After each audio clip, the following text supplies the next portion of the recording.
Hello, ഐപ്ലസിന്റെ പുതിയൊരു വീഡിയോയിലേക്ക് എല്ലാവർക്കും സ്വാഗതം.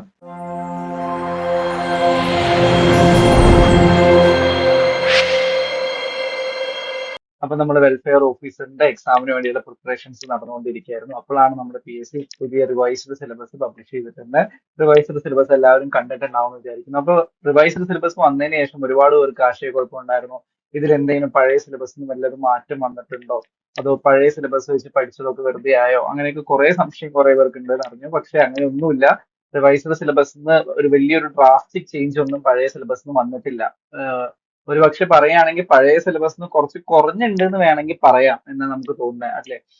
പുതിയ സിലബസ് കുറച്ചും കൂടെ കട്ട് ഷോർട്ട് ചെയ്തിട്ടാണ് എഴുതിയിരിക്കുന്നത്. പക്ഷെ വലിയൊരു കുറവൊന്നുമില്ല കേട്ടോ. നമ്മൾ എഴുത്ത് കുറച്ച് കുറവുണ്ട് എന്ന് തന്നെ ഉള്ളൂ മെയിൻ ആയിട്ട്. കാരണം എന്താന്ന് വെച്ച് കഴിഞ്ഞാൽ നമ്മള് മറ്റേ പഴയ സിലബസിലാണെങ്കിൽ ഭയങ്കര ഡിസ്ക്രിപ്റ്റീവ് ആയിട്ട് പറഞ്ഞിട്ടുണ്ട്. ഒരു ഹെഡിന്റെ അണ്ടറിൽ എന്തൊക്കെ പഠിക്കേണ്ടതായിട്ടുണ്ട്, എന്തൊക്കെ നോക്കേണ്ടതായിട്ടുണ്ട് എന്നുള്ള ഒരു ഡിസ്ക്രിപ്റ്റീവ് ആയിട്ടുള്ള സംഭവം കിടക്കുന്നുണ്ട്.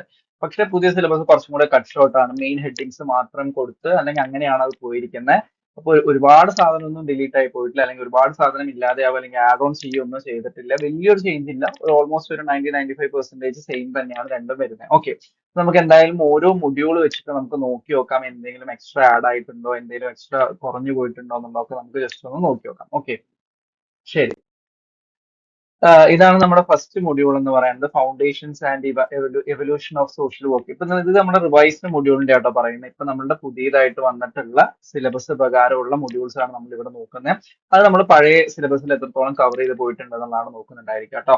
അപ്പൊ ആക്ച്വലി ഈ ഒരു സിലബസ്, ഈ ഒരു മൊഡ്യൂളിൽ ഓൾമോസ്റ്റ് എല്ലാം നമ്മൾ കവർ ചെയ്ത് പോയിട്ടുള്ള തന്നെയാണ് വരുന്നത്. എനിക്ക് തോന്നുന്നു നിങ്ങളുടെ പഴയ സിലബസിൽ history and philosophy of social work, അതേപോലെ തന്നെ sociology for social work, social legislation and human rights, ഈ മൂന്നെണ്ണമാണ്. ഈ ഒരു മൂന്നെണ്ണത്തിനും കൂടിയുള്ള, അല്ലെങ്കിൽ ആ ഒരു പഴയതിലൊരു മൂന്ന് എന്താ പറയാ മൊഡ്യൂൾ ആയിട്ട് കിടന്നതിനോ അതിന്നുള്ളതൊക്കെ മിക്സ് ചെയ്തിട്ടാണ് ഈ ഒരു മൊഡ്യൂൾ ഉണ്ടാക്കിയിട്ടുള്ളത്. നോക്കിക്കേ, ഇതിൽ ഈ ഡെഫിനേഷൻ, മീനിങ്, പർപ്പസ്, അതേപോലെ philosophy, social work related concept, ഇതെല്ലാം എന്താണ് നിങ്ങളുടെ അവിടെ ഹിസ്റ്ററി ആൻഡ് എന്താ പറയുക ഫിലോസഫി ഓഫ് സോഷ്യൽ വർക്ക് എന്ന് പറയുന്ന ആ ഒരു ഫസ്റ്റ് മൊഡ്യൂളിൽ വരുന്നതാണ്. ഇവല്യൂഷൻ ആയിക്കോട്ടെ, അല്ലെങ്കിൽ റോൾ ഓഫ് സോഷ്യൽ വർക്ക്, ഈ ഒരു ടോപ്പിക് ഓർമ്മയുണ്ടോ നിങ്ങൾക്ക്? Role of social work in medieval remedial preventive and developmental model. നമ്മൾ ഈ മോഡൽസ് ഒക്കെ theory and practice of counselling എന്ന് പറയുന്ന ആ ഒരു യൂണിറ്റിലാണ് ഡിസ്കസ് ചെയ്തിട്ടുണ്ടായിരിക്കുക പഴയതിൽ കേട്ടോ. പിന്നെ നോക്കിക്കേ, ടൂൾസും ടെക്നീക്സും ഒക്കെ നമ്മൾ ഡിസ്കസ് ചെയ്ത് പോകുന്നുണ്ട്. NSWയുടെ കോഡ് ഓഫ് എത്തിക്സ് നോക്കുന്നുണ്ട്. Relationship of social work with human rights. Human rights എന്ന് പറയുന്നത് നമ്മൾ പഴയതിൽ എവിടെയായിരുന്നു, social legislation and human rights എന്ന് പറയുന്ന ഒരു സെപ്പറേറ്റ് യൂണിറ്റിൽ തന്നെ, അല്ലെങ്കിൽ സെപ്പറേറ്റ് മൊഡ്യൂളിൽ നമ്മൾ അതൊരു വലിയ മൊഡ്യൂൾ ആയിട്ട് നിങ്ങൾക്ക് വരുന്നുണ്ട്, social legislation and human rights എന്ന് പറഞ്ഞിട്ട്. അതിലാണ് നമ്മൾ ഹ്യൂമൻ റൈറ്റ്സ് റിലേറ്റഡ് ആയിട്ടുള്ള ഫാക്ടുകളെല്ലാം, അല്ലെങ്കിൽ ഹ്യൂമൻ റൈറ്റ്സ് റിലേറ്റഡ് ആയിട്ട് സോഷ്യൽ വർക്കിന്റെ വരുന്ന സംഭവങ്ങളെല്ലാം ഡിസ്കസ് ചെയ്തിട്ടുള്ളത്. അപ്പൊ എന്താണ് ഇതിലുള്ളതൊന്നും പുതിയതല്ല. മറ്റേതിൽ അവിടെയും ഇവിടെയും ആയിട്ടായിരുന്നു കുറച്ച് കുറച്ച് സ്പ്ലിറ്റ് ചെയ്ത് കിടക്കുന്നത്. അതിനൊന്ന് ഒരു ഹെഡിന്റെ അണ്ടറിലേക്ക് കൊണ്ടുവന്നിട്ടുണ്ടെന്നേ ഉള്ളൂ. Foundation and evolution of social work. Basically എന്താ വരുന്നത്, സോഷ്യൽ വർക്കിന്റെ ഹിസ്റ്ററിയും എവല്യൂഷനും, എങ്ങനെയാണ് ആ ഒരു പ്രൊഫഷൻ വന്നിട്ടുള്ളത്, അതിന്റെ ബേസിക് ആയിട്ടുള്ള കുറെ സംഭവങ്ങൾ ഇൻട്രൊഡക്ടറി പോലെ വരുന്ന ഒരു മൊഡ്യൂളാണ് ഇത് വരുന്നത്. ഓക്കെ, അപ്പൊ അതത്ര ഇതായിട്ടുള്ള ഒരു ഫ്രഷ് സാധനമല്ല എന്നുള്ളത് നിങ്ങൾ മനസ്സിലാക്കാം. ഓക്കെ, രണ്ടാമത് നോക്കിക്കേ, വർക്കിംഗ് വിത്ത് ഇൻഡിവിജ്വൽസ് അല്ലെങ്കിൽ സോഷ്യൽ കേസ് വർക്കിന്റെ ഒരു മൊഡ്യൂൾ ആണ്. പഴയതിൽ എങ്ങനെയായിരുന്നു കിടക്കുന്നുണ്ടായിരുന്നത്, സോഷ്യൽ കേസ് വർക്ക് എന്ന് തന്നെയായിരുന്നു ആ മൊഡ്യൂളിന്റെ പേരുണ്ടായിരുന്നത്. ഇതിൽ സോഷ്യൽ കേസ് വർക്ക് എന്ന് പറയുന്ന മൊഡ്യൂളിലും, പിന്നെ അതേപോലെ നമ്മുടെ പഴയ സിലബസിലെ സൈക്കോളജി ഫോർ സോഷ്യൽ വർക്ക് എന്ന് പറയുന്ന ഒരു മൊഡ്യൂളും ഉണ്ട്. ആ രണ്ടെണ്ണം കൂടെ കമ്പൈൻ ചെയ്തിട്ടാണ്. ഈ psychology mainly social case work എന്ന് പറയുന്ന മൊഡ്യൂളിനും, സൈക്കോളജി ഫോർ കേസ് വർക്ക് എന്ന് പറയുന്ന, അല്ലെങ്കിൽ സൈക്കോളജി ഫോർ സോഷ്യൽ വർക്ക് എന്ന് പറയുന്ന മൊഡ്യൂളിന് ചില സാധനങ്ങളൊക്കെ എടുത്തിട്ടുണ്ട്. ഇവിടെ നോക്കിക്കേ, ഈ റിക്സന്റെയും പിയാഷന്റെയും ഒക്കെ, അല്ലെങ്കിൽ അങ്ങനത്തെ തിയറീസ് എല്ലാം നമുക്ക് അവിടെ കിടക്കുന്നത് എവിടെയാ, സൈക്കോളജി ഫോർ സോഷ്യൽ വർക്ക് എന്ന് പറയുന്ന ഒരു മൊഡ്യൂളിലാണ് കിടക്കുന്നത്. അതൊക്കെ ഇവിടെ ഇതിലേക്ക് കൊണ്ടുവന്നിട്ടുണ്ട്. സോഷ്യൽ കേസ് വർക്ക് എന്ന് പറയുന്ന ഒരു മൊഡ്യൂളിലേക്ക് കൊണ്ടുവന്നിട്ടുണ്ട്. വേറെ സംഭവം എന്താ വെച്ചാൽ, അവിടെ നമുക്ക് സൈക്കോളജി ഫോർ സോഷ്യൽ വർക്ക് അല്ലെങ്കിൽ സൈക്കോളജി എന്ന് പറയുന്ന ഒരു മൊഡ്യൂൾ ഉണ്ടായിരുന്നത് ഇവിടെ ഇല്ല നമുക്ക്. ഇവിടെ മൊഡ്യൂളിന്റെ എണ്ണത്തിൽ സത്യത്തിൽ കുറവ് വന്നിട്ടുണ്ട് കേട്ടോ. അവിടെ നമുക്ക് 12-13 മൊഡ്യൂൾ ഉണ്ടായിരുന്നു. ഇവിടെ ആകെ എത്ര മൊഡ്യൂളേ ഉള്ളൂ? 10 മൊഡ്യൂളേ ഉള്ളൂ. അപ്പൊ ആ ഒരു സൈക്കോളജി ഫോർ സോഷ്യൽ വർക്ക് എന്ന് പറയുന്നതിന്റെ കുറച്ച് ഭാഗം ഇതിൽ ഇൻക്ലൂഡ് ചെയ്തിട്ടുണ്ട്. അതേപോലെ കുറച്ച് ഭാഗം എവിടെ ഇൻക്ലൂഡ് ചെയ്തിട്ടുണ്ട്, തിയറി ആൻഡ് പ്രാക്ടീസ് ഓഫ് കൗൺസിലിംഗിന്റെ ഒരു മൊഡ്യൂൾ നിങ്ങൾക്ക് വരുന്നുണ്ട്. ആ മൊഡ്യൂളിലും ആണ് ഇൻക്ലൂഡ് ചെയ്തിട്ടുള്ളത്. അപ്പൊ അതിനൊന്ന് സ്പ്ലിറ്റ് ചെയ്തിട്ടുണ്ട്. ഈ റിക്സണും പിയാഷയും ഒക്കെ അവിടെ വരുന്നതാണ്, അത് ഇവിടേക്ക് ആഡ് ചെയ്തിട്ടുണ്ട് നമുക്ക്. അപ്പൊ ഇതൊക്കെ നമ്മൾ ആക്ച്വലി ഡിസ്കസ് ചെയ്ത് പോകുന്നതാണ്. സോഷ്യൽ കേസ് വർക്കിന്റേതായിട്ടുള്ള ബാക്കി എല്ലാ സംഭവങ്ങളും നമ്മൾ ഓൾറെഡി ഡിസ്കസ് ചെയ്തിട്ടുള്ളതാണ്. പഴയതിലും സോഷ്യൽ കേസ് വർക്ക് എന്നുള്ള പേരിൽ ഈ ഒരു മൊഡ്യൂൾ കിടക്കുന്നതാണ്. ഇതിൽ പുതിയതായിട്ട് ആഡ് ചെയ്തതായിട്ട് വരുന്നത് ഒന്നുമില്ല ആക്ച്വലി. ഇപ്പൊ നമ്മളിവിടെ പറയുകയാണെങ്കിൽ ആ സൈക്കോളജി ഫോർ സോഷ്യൽ വർക്കിൽ നിന്നുള്ള, അല്ലെങ്കിൽ അതിൽ നിന്നുള്ള കുറച്ച് സംഭവങ്ങളോട് ഇതിലേക്ക് ആഡ് ചെയ്തിട്ടുണ്ട് എന്നുള്ളതാണ് വരുന്നത്. ഓക്കെ, പിന്നെ വളരെ മൈനർ ആയിട്ടുള്ള എന്തെങ്കിലും ടോപ്പിക്സ് നിങ്ങൾക്ക് ഇതിൽ കോമ്പണൻസ് ആയിട്ട് വരുന്നുണ്ടെന്നുണ്ടെങ്കിൽ അത് നിങ്ങൾക്ക് എന്തായിരിക്കും ക്ലാസ് ആയിട്ട് പ്രൊവൈഡ് ചെയ്യുന്നതായിരിക്കും.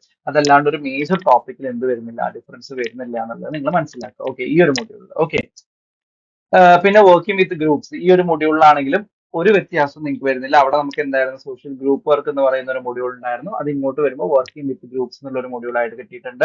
നിങ്ങൾ ഇതിൽ നോക്കിക്കേ, നിങ്ങൾ ആ പഴയ സിലബസ് നിങ്ങളുടെ കയ്യിലുണ്ടെങ്കിൽ അതൊന്ന് എടുത്തു വെച്ച് നോക്കുന്നത് നിങ്ങൾക്ക് നല്ലതായിരിക്കും. അത് നോക്കുമ്പോൾ നിങ്ങൾക്ക് മനസ്സിലാവും എന്താ അതിൽ കുറച്ചും കൂടി ഡീറ്റെയിൽഡ് ആയിട്ട് നിങ്ങൾക്ക് പറയുന്നുണ്ട്. കൺസെപ്റ്റ് എന്ന് പറയുമ്പോൾ അല്ലെങ്കിൽ ഡെഫിനേഷൻ എന്നൊക്കെ പറയുമ്പോൾ കുറച്ചും കൂടി ഇലാബറേറ്റഡ് ആണ്. അതിൽ എന്തൊക്കെയാണ് പോയിന്റ് ഔട്ട് ചെയ്ത് നോക്കേണ്ടത് എന്നുള്ള പ്രത്യേകം പറയുന്നുണ്ട്. ഇപ്പൊ ഒരു തിയറി വന്നു കഴിഞ്ഞാൽ ആ തിയറിയുടെ ഏതൊക്കെ ആസ്പെക്റ്റുകളാണ് നമ്മൾ കവർ ചെയ്യേണ്ടത് എന്നുള്ള സംഭവമൊക്കെ അതിൽ കുറച്ചും കൂടെ സ്പെസിഫിക് ആയിട്ട് പറയുന്നുണ്ട്. ഓക്കെ, അപ്പൊ അതാണ് ഈ ഒരു മൊഡ്യൂളുമായിട്ട് കണക്ട് ചെയ്തിട്ട് പറയുന്നത്. അപ്പൊ ഇതെന്താന്ന് വെച്ചാൽ ഈ ഒരു മൊഡ്യൂളും കമ്പാരിറ്റീവ്ലി പുതിയ മൊഡ്യൂൾ അല്ല. ഓൾറെഡി നമ്മൾ പഴയതിൽ ഡിസ്കസ് ചെയ്തിട്ട് അതേ സംഭവം തന്നെയാണ് ഇവിടെയും വരുന്നത്. സ്റ്റേറ്റസ് ഓഫ് ഗ്രൂപ്പ് ഡെവലപ്മെന്റ് ആയിക്കോട്ടെ, അല്ലെങ്കിൽ സോഷ്യൽ വർക്ക് നമുക്ക് അറിയുന്നല്ലേ, ഫോമിംഗ് നോമിംഗ് പോലുള്ള സംഭവങ്ങൾ വരുന്ന സംഭവം എങ്ങനെയാണ് വരുന്നത്, അല്ലെങ്കിൽ അതേ കാര്യം അവിടെ നിങ്ങൾ പഠിക്കുന്നുണ്ട്. പ്രിൻസിപ്പിൾസ് ആണെങ്കിലും നിങ്ങൾ അവിടെ പഠിക്കുന്നുണ്ട്, സ്കോപ്പ് ആണെങ്കിലും അവിടെ പഠിക്കുന്നതാണ്, അപ്രോച്ചസ് ആണെങ്കിലും അവിടെ വരുന്നതാണ്. അപ്പൊ ഇത്തരം കാര്യങ്ങൾ അവിടെ നിന്ന് ഇങ്ങോട്ട് വരുന്നേ ഉള്ളൂ. ഇനി ഇതിൽ ഏതെങ്കിലും നിങ്ങൾക്ക് മിസ് ഔട്ട് ആയെന്ന് തോന്നുന്നുണ്ട് അല്ലെങ്കിൽ മിസ് ഔട്ട് ആയിട്ടുണ്ട് നമ്മൾ മനസ്സിലാക്കുമ്പോൾ അതെന്തായാലും നിങ്ങൾക്ക് ക്ലാസ്സസ് ആയിട്ട് വരും ദിവസങ്ങളിൽ വരുന്നതായിരിക്കും. ഓക്കെ, ശരി. ഈ ഒരു മൊഡ്യൂളാണ് കുറച്ചും കൂടെ കമ്പാരിറ്റീവ്ലി ന്യൂ. നമ്മുടെ പഴയ സിലബസിൽ വർക്കിംഗ് വിത്ത് കമ്മ്യൂണിറ്റീസ് അല്ലെങ്കിൽ കമ്മ്യൂണിറ്റി ഓർഗനൈസേഷൻ സോഷ്യൽ വർക്കിന്റെ ഒരു മെത്തേഡാണ്. പക്ഷെ കമ്മ്യൂണിറ്റി ഓർഗനൈസേഷൻ എന്നുള്ള പേരിലുള്ള ഒരു മൊഡ്യൂൾ ആക്ച്വലി ഇല്ല പഴയതില്. ഈ ഒരു മൊഡ്യൂൾ കമ്പാരിറ്റീവ്ലി എന്താണ് കുറച്ചും കൂടെ ഇതിലേക്ക് നമുക്ക് കൺസോളിഡേറ്റ് ചെയ്ത് വെച്ചിട്ടുണ്ട് മൊഡ്യൂൾ 4 എന്ന് പറയുന്നത്. കാരണം പഴയതിൽ നമുക്ക് എങ്ങനെയായിരുന്നു കുറച്ച് സ്പ്ലിറ്റ് ആയിട്ട് ഇതിന്റെ ചില കൺസെപ്റ്റുകളെല്ലാം പ്രൊജക്ട് മാനേജ്മെന്റ് അല്ലെങ്കിൽ അങ്ങനെ ഒരു മൊഡ്യൂൾ നമുക്ക് പഴയതിലുണ്ടായിരുന്നു. അതിൽ കുറച്ചുകൂടി ഇൻക്ലൂഡ് ആയി പോയിട്ടുണ്ട്. ഈ സിവിൽ സൊസൈറ്റി ഒക്കെ നമുക്ക് കുറച്ചും കൂടെ അഡ്മിനിസ്ട്രേഷന്റെ സൈഡിലേക്ക് വരുമ്പോൾ അല്ലെങ്കിൽ ആ ഒരു മൊഡ്യൂളിൽ നമ്മൾ കുറച്ച് കവർ ചെയ്യുന്നുണ്ട്. എന്നാൽ പോലും ഇതിൽ കുറെ ടോപ്പിക്സ് എല്ലാം എന്താണ് കുറച്ച് ന്യൂ ആയിട്ടുള്ളതാണ്, അല്ലെങ്കിൽ നിങ്ങൾക്ക് കുറച്ചും കൂടെ അറ്റൻഷൻ അതിൽ നിന്നും കുറച്ചും കൂടെ കമ്പാരിറ്റീവ്ലി പുതിയതായിട്ടുണ്ട് എന്ന് തോന്നുന്ന കുറച്ച് ടോപ്പിക്കുകൾ ഇവിടെ വരുന്നുണ്ട്. ഓക്കെ, അപ്പൊ ഇതിന്റെ ക്ലാസ്സസുകൾ നമ്മൾ എന്തായാലും ഡിസ്കസ് ചെയ്യുന്നുണ്ട്. അപ്പൊ ഇത്രയും നമ്മൾ ടോട്ടൽ ഡിസ്കസ് ചെയ്തതിൽ ഈ ഒരു പാർട്ട് മാത്രമാണ് എന്താണ് കുറച്ചെങ്കിലും പുതിയതായിട്ടുള്ളതുള്ളൂ. ഇതിൽ ചിലതൊക്കെ നമ്മൾ ഓൾറെഡി പറഞ്ഞ പോലെ പ്രൊജക്ട് മാനേജ്മെന്റിന്റെ മൊഡ്യൂളിലും അഡ്മിനിസ്ട്രേഷന്റെ മൊഡ്യൂളിലും കമ്പൈൻ ചെയ്ത് പറഞ്ഞു പോയിട്ടുള്ളതുമാണ്. ഓക്കെ, ഓർഗനൈസേഷൻ എന്നുള്ള കൺസെപ്റ്റ് ഒക്കെ നമുക്ക് അവിടെ വരുന്നുണ്ട് കേട്ടോ. അപ്പൊ അങ്ങനെ കുറെ സംഭവങ്ങളാണ് വരുന്നത്. അപ്പൊ ഇതിന്റെ ക്ലാസ്സസ് എന്തായാലും നിങ്ങൾക്ക് കിട്ടുന്നതായിരിക്കും. ഓക്കെ, വരും ദിവസങ്ങളിൽ ഇതിന്റെ ഒരു ക്ലാസ്സസ് നമ്മൾ എന്തായാലും പ്രൊവൈഡ് ചെയ്യും. വളരെ സിമ്പിൾ ആയിട്ടുള്ള സംഭവമാണ്. ഗാന്ധിയുടെ ആണെങ്കിലും അല്ലെങ്കിൽ അവരുടെ കുറച്ച് അപ്രോച്ചസ് ഒക്കെ വരുന്നത് വളരെ സിമ്പിൾ ആയിട്ടുള്ള സംഭവമാണ്. അത് എന്തായാലും നിങ്ങൾക്ക് കിട്ടും. Okay, social work administration thorough ആയിട്ട് ഇതിലുള്ളതെല്ലാം നമ്മൾ എടുത്തിട്ടുള്ളതാണ്. ഇതിൽ ഇല്ലാത്തതെന്ന് പറയുക അപ്രോച്ചസ് ടു അണ്ടർസ്റ്റാൻഡിങ് ഓർഗനൈസേഷൻ എന്ന് പറയുന്ന ഒരു കൺസെപ്റ്റ് ആണ്. കുറച്ച് കമ്പാരിറ്റീവ്ലി എന്താണ് നമുക്ക് കിട്ടിയിട്ടില്ല എന്ന് നിങ്ങൾക്ക് തോന്നുന്ന ഒരു സംഭവം ഉണ്ടായിരിക്കും. പക്ഷെ അതും വേറൊരു രീതിയിൽ നമ്മൾ അതിൽ പറഞ്ഞിട്ടുണ്ടായിരുന്നാണ്. ഈ സയന്റിഫിക് അപ്രോച്ച് ആണെങ്കിലും അതല്ലെങ്കിൽ അങ്ങനത്തെ ഒരു 2-3 അപ്രോച്ചാണ് വരുന്നത്. അപ്പൊ നമ്മളത് എന്തായാലും അതിന്റെ ഈ ഒരു അപ്രോച്ചസ് ടു അണ്ടർസ്റ്റാൻഡിങ് ഓർഗനൈസേഷൻ എന്ന് പറയുന്ന ആ ഒരു പെർട്ടിക്കുലർ ടോപ്പിക്കിന്റെ ബാക്കിയെല്ലാം നമ്മൾ അവിടെ പഴയതിൽ പ്രൊവൈഡ് ചെയ്തിട്ടുള്ളതാണ്. അത് കണ്ടിട്ടില്ലെങ്കിൽ നമ്മൾ ജസ്റ്റ് ഒന്ന് പോയി നോക്കണം കേട്ടോ. അതിൽ ഏതെങ്കിലും നിങ്ങൾ മിസ് ഔട്ട് ചെയ്തിട്ടുണ്ടെന്ന് നിങ്ങൾക്ക് തോന്നുകയാണെങ്കിൽ നിങ്ങൾ പ്രത്യേകം പറയും വേണം. നിങ്ങൾക്ക് ഏതെങ്കിലും ക്ലാരിഫിക്കേഷൻ വേണമെന്ന് തോന്നുകയാണെങ്കിൽ. അല്ലാത്ത പക്ഷം എന്താണ് ഫംഗ്ഷൻസ് ആയിക്കോട്ടെ, അല്ലെങ്കിൽ administration, organisation management, business administration, ഇതെല്ലാം നമ്മൾ അവിടെ ഡിസ്കസ് ചെയ്തിട്ടുള്ള അപ്രോച്ചസ് ടു അണ്ടർസ്റ്റാൻഡിങ് ഓർഗനൈസേഷൻ എന്ന് പറയുന്ന ഒരു എക്സ്ട്രാ ഒരു ഹെഡ് ഇതിൽ വന്നിട്ടുണ്ട്. അതിന്റെ ക്ലാസ് നമ്മൾ എന്തായാലും നിങ്ങൾക്ക് പ്രൊവൈഡ് ചെയ്യുന്നതായിരിക്കും. ഓക്കെ, ശരി.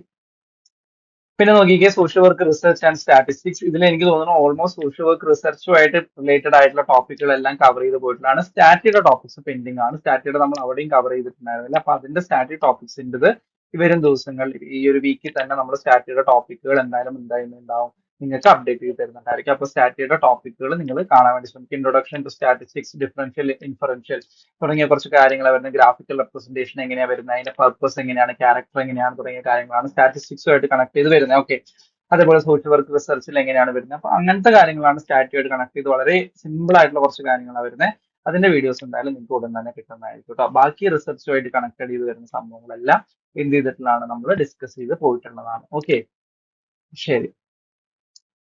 പിന്നെ നോക്കിയേ, കൗൺസിലിംഗിൽ നമുക്ക് പുതിയതെന്ന് പറയാൻ വേണ്ടി വന്നിട്ടുള്ളത് ഈ ലാസ്റ്റത്ത് കിടക്കുന്ന ഈ ഒരു 2 പാർട്ടാണ് വന്നിട്ടുള്ളത് കേട്ടോ. ഈ ഒരു 2 യൂണിറ്റ് കൗൺസിലിംഗിൽ എന്താണ് പുതിയതായിട്ട് വന്നിട്ടുള്ളതാണ്. ഓക്കെ, എനിക്ക് തോന്നുന്നു നമ്മൾ കുറച്ചൊക്കെ ഇതിന്റെ ഒരു ബേസിക് എന്നുള്ള രീതിയിൽ എന്തിൽ പറഞ്ഞിട്ടുണ്ടാവും. സൈക്കോളജി ഫോർ സോഷ്യൽ വർക്കിൽ നമ്മൾ കൺസിഡർ ചെയ്ത് പോയിട്ടുണ്ടാവും. ആ ഒരു മെന്റൽ ഹെൽത്ത് കണ്ടീഷൻസ് ഒക്കെ നമ്മൾ ഡിസ്കസ് ചെയ്യുന്ന സമയത്ത് കുറച്ചൊരു ബേസ് എന്നുള്ള രീതിയിൽ പറഞ്ഞിട്ടുണ്ടാവും. International classification of disease, ICD-10 ഒക്കെ നമ്മൾ പറയുന്നില്ലേ. ആ ഒരു സമയത്ത് നമ്മൾ ഇതിന്റെ കുറച്ചൊക്കെ ഒരു ബേസ് എന്നുള്ള രീതിയിൽ പറഞ്ഞു പോയിട്ടുണ്ടാവും. എന്നാൽ ഇവിടെ നമ്മൾ സെപ്പറേറ്റ് ആയിട്ട് കൊടുത്തിട്ടുള്ളത് കൊണ്ട് ഇതിന്റെ ക്ലാസ്സസും നമ്മൾ പ്രൊവൈഡ് ചെയ്യുന്നുണ്ടായിരിക്കും. അതല്ലെങ്കിൽ ഇതിൽ ഏതാണോ മിസ് ഔട്ട് ചെയ്ത് പോയിട്ടുള്ളത് അതിന്റെ ക്ലാസ്സസ് എന്തായാലും നിങ്ങൾക്ക് കിട്ടുന്നുണ്ടായിരിക്കും. ഓക്കെ, അപ്പൊ ആ ഒരു കാര്യത്തിൽ നിങ്ങൾക്ക് കിട്ടാത്തതിന്റെ പേരിലുള്ള ടെൻഷൻ ഒന്നും ഉണ്ടാക്കരുത്. എന്തായാലും നിങ്ങൾക്ക് ഇതിൽ മിസ് ഔട്ട് ചെയ്ത് പുതിയ സിലബസിൽ ഏതെങ്കിലും പുതുതായിട്ട് ആഡ് ആയി വന്നിട്ടുണ്ടെങ്കിൽ അതിന്റെ ക്ലാസ്സസ് ഒക്കെ നിങ്ങൾക്ക് കിട്ടുന്നതായിരിക്കും. അപ്പൊ അത് നമ്മൾക്ക് സെറ്റ് ആയിട്ട് പോകാൻ വേണ്ടി പറ്റും. ഓക്കെ, എക്സാമിന് മുന്നേ അല്ലെങ്കിൽ നിങ്ങളുടെ ആ ഒരു ഈ ഒരു മന്തിൽ തന്നെ അല്ലെങ്കിൽ ഈ ഒരു വരും മന്തിൽ കൊണ്ട് തന്നെ നമ്മൾ അത് തീർക്കാൻ വേണ്ടിയിട്ട് തന്നെ ഉദ്ദേശിക്കുന്നത്. ഓക്കെ, അപ്പൊ എന്തായാലും നിങ്ങൾ അങ്ങനെ സെറ്റ് ആയിട്ടിരിക്കുക. കിട്ടാ ഓൾറെഡി കിട്ടിയിട്ടുള്ളത് വേഗം വേഗം പഠിച്ചുകൊണ്ടിരിക്കാൻ വേണ്ടി ശ്രമിക്കുക, റിവൈസ് ചെയ്യാൻ വേണ്ടിയിട്ട് ഒക്കെ ശ്രമിക്കുക. ഓക്കെ, ഇപ്പൊ ഈ ഒരു 2 യൂണിറ്റ് ആണ് വരുന്നത്, ഈ overview of mental condition PTSD, അതേപോലെ ഡിപ്രഷൻ, സൂയിസൈഡൽ റിസ്ക്, പിന്നെ അതേപോലെ തന്നെ വാരിയസ് സെറ്റിംഗ്സിൽ എങ്ങനെയാണ് സോഷ്യൽ വർക്കേഴ്സ് അല്ലെങ്കിൽ കൗൺസിലേഴ്സ് ആക്ട് ചെയ്യുന്നത് തുടങ്ങിയ 2 സംഭവമാണ് വരുന്നത്. അതിൽ നമ്മൾ മിസ് ഔട്ട് ചെയ്തിട്ടുള്ള എന്തായാലും ഡിസ്കസ് ചെയ്യുന്നതായിരിക്കും. ഓക്കെ, സെറ്റ് അല്ലേ? ശരി, അടുത്ത് നോക്കിയ സോഷ്യൽ ലെജിസ്ലേഷൻ. ഓൾറെഡി പഴയതിൽ ഉണ്ടായിരുന്ന മൊഡ്യൂൾ തന്നെയാണ് social legislation and human rights എന്ന് പറഞ്ഞിട്ടായിരുന്നു. അതിൽ ഇവിടെ എന്താണ് നമുക്ക് ഹ്യൂമൻ റൈറ്റ്സിന്റേതായിട്ടുള്ള സംഭവങ്ങളൊക്കെ ഇവിടെയും വരുന്നുണ്ടല്ലോ. ഹ്യൂമൻ റൈറ്റ്സ് മെക്കാനിസം എങ്ങനെയാണ് വരുന്നത്, NHRC എങ്ങനെയാണ് വരുന്നത് എന്നുള്ള തുടങ്ങിയ കാര്യങ്ങളൊക്കെ, SHRC NHRC ഒക്കെ എങ്ങനെയാണ് വരുന്നത്, അതേപോലെ ആക്ടുകളൊക്കെ വന്നിട്ടുണ്ട്. ഇതിൽ എനിക്ക് തോന്നുന്നു ഒന്നോ രണ്ടോ, ഇപ്പൊ എനിക്ക് തോന്നുന്നു നമ്മളുടെ SC/ST prevention of atrocities act പോലുള്ള ഒന്നും അവിടെ സിലബസിൽ നേരിട്ട് മെൻഷൻ ചെയ്തിട്ടുള്ളതല്ല. SC/ST ആയിക്കോട്ടെ, അതല്ലെങ്കിൽ നമ്മളുടെ കൺസ്യൂമർ പ്രൊട്ടക്ഷൻ ആക്ട് പോലുള്ള ആക്ടുകളെല്ലാം, ചില ആക്ടുകളൊന്നും അവിടെ ഡയറക്റ്റ് സിലബസിൽ മെൻഷൻ ചെയ്തിട്ടുള്ളതല്ല. അപ്പൊ ഇവിടെ നമുക്ക് വരുന്ന സമയത്ത് എന്താണ് SC/ST prevention of atrocities act ഒക്കെ ഡയറക്ട്ലി മെൻഷൻ ചെയ്തിട്ടുണ്ട്. ഇത്തരത്തിൽ ഡയറക്ട്ലി മെൻഷൻ വന്നിട്ടുള്ളതൊക്കെ നമ്മൾ എന്തായാലും അതിൽ അവിടെ കവർ ചെയ്യാത്തതാണെങ്കിൽ നമ്മൾ ഇവിടെ എന്തായാലും കവർ ചെയ്യുന്നതായിരിക്കും. അതേപോലെ തന്നെ ഭാരതീയ നാഗരിക് സുരക്ഷാ സംഹിത, അവിടെ നമ്മൾ എന്താണ് IPCയും അതേപോലെ CRPC ഒക്കെ അവിടെ ഡിസ്കസ് ചെയ്യുന്നത്. പക്ഷെ ഇവിടെ നമ്മൾ എന്താണ് BNS കുറിച്ചിട്ട്, ഭാരതീയ ന്യായ സംഹിതയെ കുറിച്ചിട്ട് മെൻഷനിങ് വന്നിട്ടുണ്ട്. അപ്പൊ അത് അവിടെ കവർ ചെയ്തിട്ടില്ലെങ്കിൽ നമ്മൾ എന്തായിരിക്കും ഇവിടെ എന്തായാലും കവർ ചെയ്ത് പോകുന്നുണ്ടായിരിക്കും കേട്ടോ, ഭാരതീയ ന്യായ സംഹിത പോലുള്ള സംഭവങ്ങളൊക്കെ. ഓക്കെ, സെറ്റ് അല്ലേ അത്? ശരി, അടുത്ത് നോക്കിയേ കറക്ഷണൽ അഡ്മിനിസ്ട്രേഷൻ ആൻഡ് ലെജിസ്ലേഷൻ. നിങ്ങൾക്ക് അവിടെ ആക്ച്വലി കറക്ഷണൽ അഡ്മിനിസ്ട്രേഷൻ എന്ന് പറയുന്നത് ഒരു മൊഡ്യൂൾ ആയിട്ട് തന്നെ ഉണ്ട്. അത് കറക്ഷണൽ സെറ്റിംഗ്സ് എന്നുള്ള പേരിലാണ് തോന്നുന്നത്, കറക്ഷണൽ സോഷ്യൽ വർക്ക് എന്നുള്ള പേരിലാണ് നിങ്ങൾക്ക് വരുന്നത്. പക്ഷെ അത് നിങ്ങൾക്ക് ഇതിൽ വേറെ മൊഡ്യൂൾ ആയിട്ട് തന്നെ ഇവിടെയും വേറെ മൊഡ്യൂൾ ആയിട്ട് വരുന്നുണ്ട്, കറക്ഷണൽ സോഷ്യൽ വർക്ക് എന്ന് പറയുന്നത്. ഇത് കുറച്ചും കൂടെ Kerala prisons and correctional services, role of social justice, അങ്ങനെ കുറച്ച് സംഭവങ്ങളാണ്. ഈ റോൾ ഓഫ് സോഷ്യൽ ജസ്റ്റിസ് ഒക്കെ നമ്മൾ എവിടെ ഡിസ്കസ് ചെയ്യുന്നുണ്ട്, അഡ്മിനിസ്ട്രേഷൻ എന്ന് പറയുന്ന ഒരു മൊഡ്യൂളിൽ റോൾ ഓഫ് സോഷ്യൽ ജസ്റ്റിസ് ഒക്കെ നമ്മൾ ഡിസ്കസ് ചെയ്ത് പോകുന്നുണ്ട് കേട്ടോ. എന്നാൽ പോലും ഈ ഒരു ഇൻസ്റ്റിറ്റ്യൂഷണൽ കറക്ഷൻ സെറ്റിംഗ്സ് ഒക്കെ നമ്മൾ ഡിസ്കസ് ചെയ്യുന്നുണ്ട്. പക്ഷെ ഇതിൽ കുറച്ചും കൂടെ ഈ ഒരു ആക്ടുകളെല്ലാം നമ്മൾ അവിടെ ഡിസ്കസ് ചെയ്യുന്നതാണ്. അതേപോലെ സുപ്രീം കോർട്ടിന്റെ ജഡ്ജ്മെന്റ് ഓഫ് പ്രിസണേഴ്സ് റൈറ്റ്, ഇതെല്ലാം കുറച്ചും കൂടെ പുതിയതാണ്. അല്ലെങ്കിൽ അവിടെ നമ്മൾ ഡയറക്ട്ലി പഴയ സിലബസിൽ ഡയറക്ട്ലി മെൻഷൻ ചെയ്യാത്ത കുറച്ച് സംഭവമാണ് എന്ത്, supreme court judgment of prisoners റൈറ്റ്സും ഹ്യൂമൻ റൈറ്റ്സ് ഇൻ കറക്ഷൻസ് ഒക്കെ കുറച്ചും കൂടെ അവിടെ ഡയറക്റ്റ് മെൻഷനിങ് വരാത്തതാണ് പഴയ സിലബസിൽ. ഇവിടെ വരുന്ന സമയത്ത് നമുക്ക് ഡയറക്ട്ലി മെൻഷൻ ചെയ്തിട്ടുണ്ട്. ഓക്കെ, അതേപോലെ കേരള പ്രസൻസ് എന്നുള്ള സംഭവം അവിടെ വരുന്നതല്ല, കുറച്ചും കൂടി ഈ പുതിയ സിലബസിൽ ഇൻക്ലൂഡ് ആയിട്ടുള്ളതാണ്. അപ്പൊ എന്താണ് നമ്മൾ അവിടെ ഡിസ്കസ് ചെയ്യാത്താണെങ്കിൽ അത് എന്തായാലും എന്ത് ചെയ്യുന്നുണ്ടാവും, വരുന്ന ദിവസങ്ങളിൽ നിങ്ങൾക്ക് ഡിസ്കസ് ചെയ്ത് തരുന്നതായിരിക്കും. ഓക്കെ, സെറ്റ് അല്ലേ അത്? ഈ ഒരു മൊഡ്യൂളിൽ അതാണ് കുറച്ചും കൂടെ പറയാനുള്ളത്. അവിടെ നമുക്ക് കറക്ഷണൽ സോഷ്യൽ വർക്ക് എന്ന് പറയുന്ന ഒരു മൊഡ്യൂൾ ഉണ്ടായിരുന്നു. അത് പക്ഷെ അത് ഈ മൊഡ്യൂള് കുറച്ച് സിമിലാരിറ്റി ഉണ്ട് എന്നുള്ളൂ. പക്ഷെ കുറച്ചും കൂടെ ആ ഒരു മൊഡ്യൂളിനോട് കൂടുതൽ സിമിലാരിറ്റി കാണിക്കുന്നത് ഇതേണ്ട ഇവിടെ നമുക്ക് എന്തുണ്ട്, കറക്ഷൻ സോഷ്യൽ വർക്ക് ഉണ്ട്. അവിടെയും കറക്ഷൻ സോഷ്യൽ വർക്ക് ഉണ്ട്, ഇവിടെയും കറക്ഷൻ സോഷ്യൽ വർക്ക് ഉണ്ട്. ഈ 2 മൊഡ്യൂളും ഓൾമോസ്റ്റ് എന്താണ് സിമിലർ ആയിട്ട് വരുന്നതാണ്. അതിന്റെ മെജോറിറ്റി പാർട്ടും ഇവിടെ തന്നെ ഇതിൽ വരുന്നതാണ്. പക്ഷെ നമ്മുടെ ഇതിന് മുന്നത്തെ സിലബസ് എങ്ങനെയാണ്, അല്ലെങ്കിൽ ഇതിന്റെ മുന്നത്തെ മൊഡ്യൂൾ എങ്ങനെയായിരുന്നു, കുറച്ച് ഡിഫറെന്റ് ആണ്. കേരളത്തിൻ്റെതായിട്ടുള്ളതും അതേപോലെ തന്നെ വേറെയും കുറച്ച് സംഭവങ്ങൾ എക്സ്ട്രാ വന്നിട്ടുണ്ട്. അതെന്തായാലും നമ്മൾ ഡിസ്കസ് ചെയ്യുന്നുണ്ടായിരിക്കും. ഓക്കെ, നമ്മൾ ഇത്രയും നേരം ഡിസ്കസ് ചെയ്തില്ല, നിങ്ങൾ നോക്കിക്കേ മെജോറിറ്റി നിങ്ങൾ പഠിച്ചതാണ്, അല്ലെങ്കിൽ നിങ്ങൾക്ക് ഓൾറെഡി വീഡിയോസ് കിട്ടിയതാണ് അല്ലെ. അപ്പൊ ഓൾറെഡി കിട്ടിക്കഴിഞ്ഞ സംഭവമാണ്. അപ്പൊ നമ്മൾ അത് എന്ത് ചെയ്യുക, അത് ഫോക്കസ് ചെയ്യുക. വളരെ കുറച്ച് ഒരു ഞാൻ പറഞ്ഞ പോലെ 90-95% നമ്മൾ പഠിച്ചതാണ്. ബാക്കി വരുന്ന കുറച്ച് ഭാഗം മാത്രമാണ് പുതുതായിട്ട് വരുന്നുള്ളൂ. ചില മൊഡ്യൂളിലൊക്കെ ഒന്നോ രണ്ടോ ഇത് അല്ലെ. ബാക്കി ഒരു ഫ്രഷ് എന്ന് പറയുന്നത് കമ്മ്യൂണിറ്റി ഓർഗനൈസേഷൻ എന്ന് പറയുന്ന ഒരു മൊഡ്യൂൾ സെപ്പറേറ്റ്ലി ആഡ് ചെയ്തിട്ടുണ്ടെന്നുള്ള. പക്ഷെ അതെന്താണ്, നമ്മൾ ഓൾറെഡി അവിടെയും ഇവിടെയും പഠിച്ച സാധനങ്ങളെ ഒന്ന് കൺസോളിഡേറ്റ് ചെയ്ത് ഒറ്റ മൊഡ്യൂൾ ആക്കി എന്നുള്ള വരുന്നത്. എങ്കിൽ പോലും നമ്മൾ എന്താണ് അവിടെ മിസ് ഔട്ട് ചെയ്ത ടോപ്പിക്സ് എല്ലാം നിങ്ങൾ പ്രൊവൈഡ് ചെയ്യുന്നതായിരിക്കും. ഓക്കെ, അപ്പൊ എന്തായാലും ആ കാര്യത്തിലൊന്നും ടെൻഷൻ അടിക്കാതിരിക്കുക. പുതിയ സിലബസ് വന്നിട്ടുണ്ട്, പഠിച്ചൊക്കെ വെറുതെ ആയാലും അങ്ങനെ ഒന്നും കരുതണ്ട. പഠിച്ചതൊക്കെ നിങ്ങളുടെ കയ്യിലുള്ളത് തന്നെയാണ്.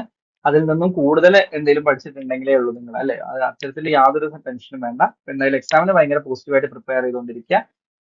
പെൻഡിങ്ങളെല്ലാം അല്ലെങ്കിൽ നിങ്ങൾക്ക് കിട്ടാനുള്ള എല്ലാ ക്ലാസ്സസും എന്തായാലും ഉടൻ തന്നെ കിട്ടുന്നതായിരിക്കും. ഓക്കെ, സെറ്റ് ആയിരിക്കുക, നോ ടെൻഷൻ. ഓക്കെ, എത്രയാണ് നമ്മൾ ഇന്ന് ചെയ്യുന്നത്, നമ്മളൊരു ക്വിക്ക് വീഡിയോ ഉണ്ടാക്കിയതാണ്. പെട്ടെന്ന് നിങ്ങൾ ആ ഒരു സിലബസ് വന്ന സമയത്ത് കുറെ അൺസർട്ടനിറ്റീസ് ഉണ്ടെന്ന് അറിഞ്ഞപ്പോൾ okay, so there is no need of tension.